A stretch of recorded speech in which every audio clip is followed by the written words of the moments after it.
সূরা বানী ইসরাঈলে আল্লাহ তাআলা বলেন ইম্মা ইয়াবলুগান্না ইনদাকাল কিবারা আহাদুহুমা আও কিলাহুমা উফফিন ওয়া লা তানহারহুমা ওয়া কুল লাহুমা কওলান কারীমা ওয়াখফিদ লাহুমা জানাহাজ-যুল্লি মিনার রাহমা ওয়া কুর রাব্বিরহামহুমা কামা রাব্বায়ানি সগীরা। আল্লাহ তাআলা বলতেছেন যে আগে আমার ইবাদত করো। ওয়া কাদা রাব্বুকা আল্লা তা'বুদু, আগে কার ইবাদত করতে হবে? আল্লাহ তাআলার ইবাদত করতে হবে। রাসূলুল্লাহ সাল্লাল্লাহু আলাইহি সাল্লামকে অনুকরণ করতে হবে। তারপরেই তোমার পিতামাতার খেজমত করো। কার খেজমত ভাই? পিতামাতার খেজমত করো। আল্লাহ বলে আগে রবের ইবাদত করো, তারপর পিতামাতার খেদমত করো, পিতামাতাকে অনুকরণ করো, পিতামাতাকে স্বাচ্ছন্দ্যে রাখো।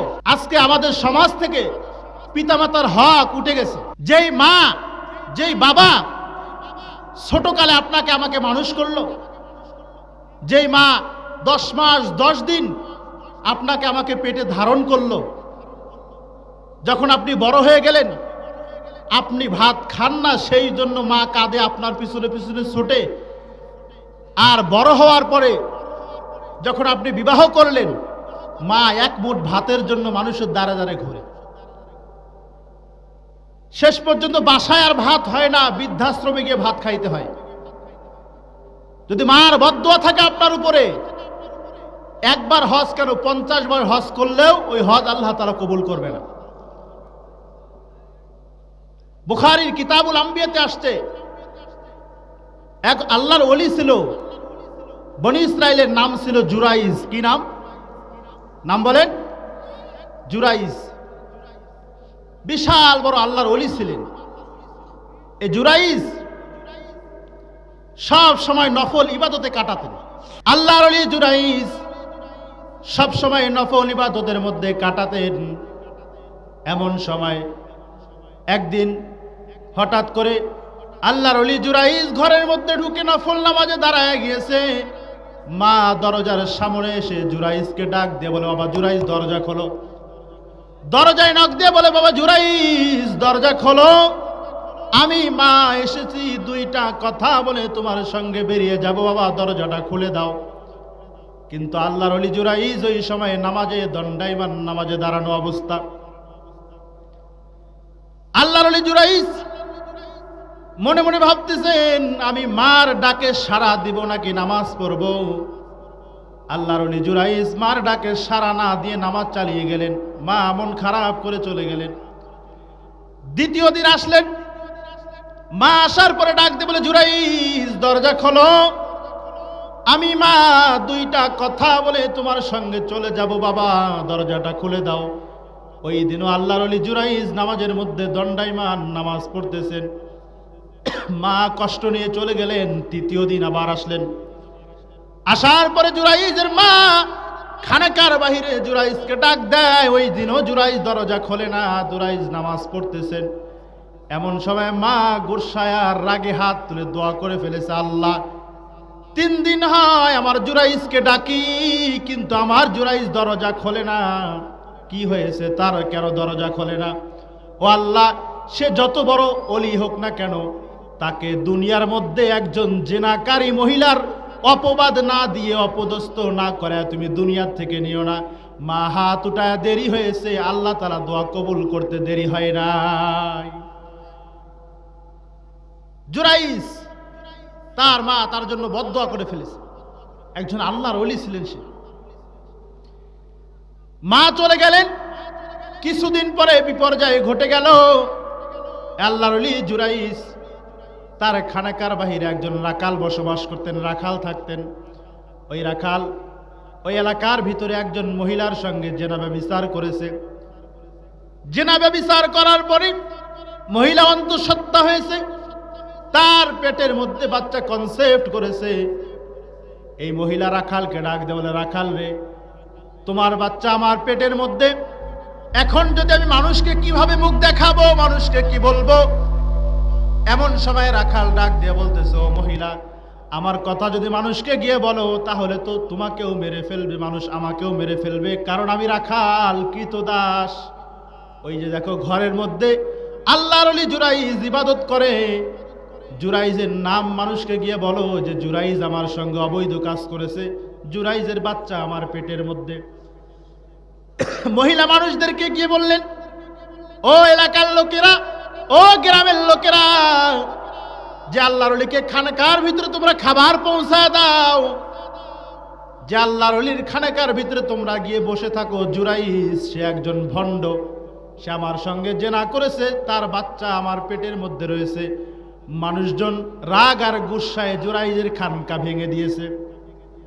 জুরাইজ ডাকতে বলে, বলো এলাকার লোকেরা, তোমরা আমার খানকা কেন ভাঙতো? বলছে তুমি যে একজন ভণ্ড, কারণ তুমি একজন মহিলার সঙ্গে জেনা ব্যভিচার করেছো।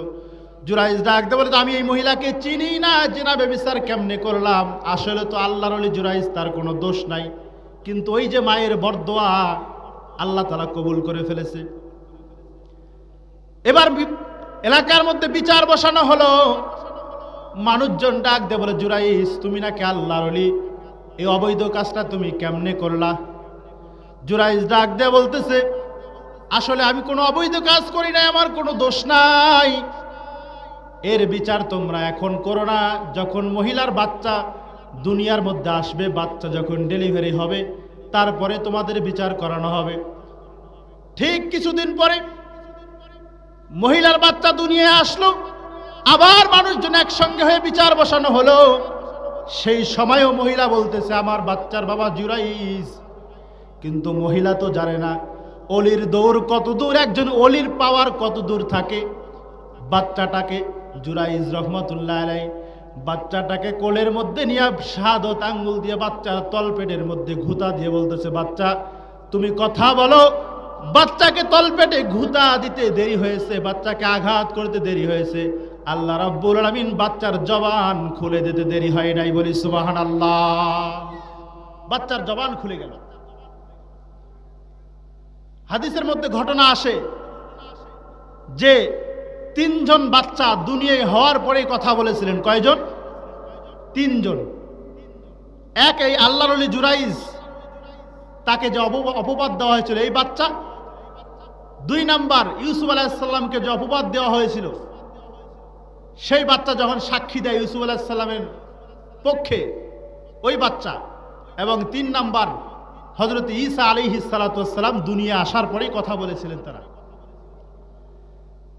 আল্লাহর ওলি জুরাইজ বাচ্চার তলপেটে শাহাদত আঙ্গুল দিয়ে যখন ধাক্কা মারলেন, বাচ্চার জবান খুলে গেল। বাচ্চা ডাক দিয়ে বলতেছে, ও এলাকার লোকেরা, আমার পিতা জুরাইজ নয়, আমার পিতা ওই যে রাখাল। তাকা দেখো, রাখাল বসে আছে, ওই রাখাল আমার পিতা। রাখালকে তোমরা ধরো। যখন বাচ্চাই কথা বলছে, এলাকার লোকেরা জুরাইজের পা ধরে বলতেছে, ও আল্লাহর ওলি জুরাইজ, আমরা তো বুঝিনি, আপনার খানাকা আমরা ভেঙে দিয়েছি। আপনার খানাকা মাটির খানাকা ছিল, ভেঙে দিয়েছে, আমরা স্বর্ণ এবং লোহা দিয়ে আপনার খানকা বাড়ায় দিব। আল্লাহর ওলি জুরাইজ বলতেছে, ও এলাকার লোকেরা, আমার খানকা মাটি দিয়ে বানানো ছিল, এতে কোনো সমস্যা নাই, আবার আগের পূর্বের মতো তোমরা খানকা বানিয়ে দাও। কিন্তু একটা কথা তোমাদেরকে বলে যাই, আমি এত বড় একজন আল্লাহর ওলি হওয়া সত্ত্বেও, নামাজ পড়া সত্ত্বেও, ওই যে আমার মার ডাকে আমি সাড়া দেই নাই, আমার মার ডাকে আমি জবাব দেই নাই। আমার মা আমার জন্য বরদোয়া করেছিলেন, এই বরদোয়া আল্লাহ তাআলা কবুল করে ফেলেছে। ওলি কেন, যদি 50 বার 70 বার হজ করেন, মার বরদোয়া যদি আপনার বিপক্ষে যায়, আল্লাহ রাব্বুল আলামিন মার বরদোয়া কবুল করতে দেরি হয় না। তাহলে বাবা পিতামাতার খেদমত করার দরকার আছে না নাই ভাই? আছে না নাই? আজকে আমাদের সমাজের মধ্যে দেখবেন বৃদ্ধাশ্রম বানানোর ব্যাপক পরিকল্পনা চলতেছে। কেন? একটা মা, একটা পিতা, একটা বাবা মা আপনাকে সারা জীবন লালন পালন করলো, 3 কথার সাথী পায় পিতামাতাকে ভুলে গেলেন, পিতামাতার সঙ্গে খারাপ ব্যবহার করলেন। কিসের জন্য ভাই? কিতাব তালাশ করলে দেখবেন বহু ঘটনা রয়েছে, বহু আল্লাহর ওলিদের ঘটনা রয়েছে, তারা পিতামাতার সঙ্গে যারা খারাপ আচরণ করেছে তাদের পরিণতি কি হয়েছিল।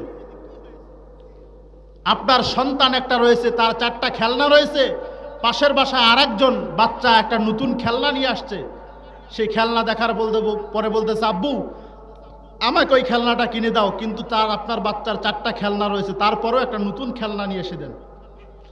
আর আপনার মা একজন বৃদ্ধা মানুষ, যদি আপনাকে বলে, বাবা আমার কম্বল একটা রয়েছে, আর একটা কম্বল দাও। বলে এবছর পারবো না, সামনে বছর। কেন ভাই? পিতামাতাকে সর্বোচ্চ স্বাচ্ছন্দ্যে রাখার ব্যবস্থা করতে হবে। আপনার পিতামাতা বুড়ো হয়ে গেছে, একটা রুমের মধ্যে রুম হিটার নিয়ে গিয়ে দেন। যদি আপনার জন্য একবার হাত তুলে দোয়া করে, আল্লাহ তাআলা আপনার কপালকে খুলে দিবে বলি সুবহানাল্লাহ।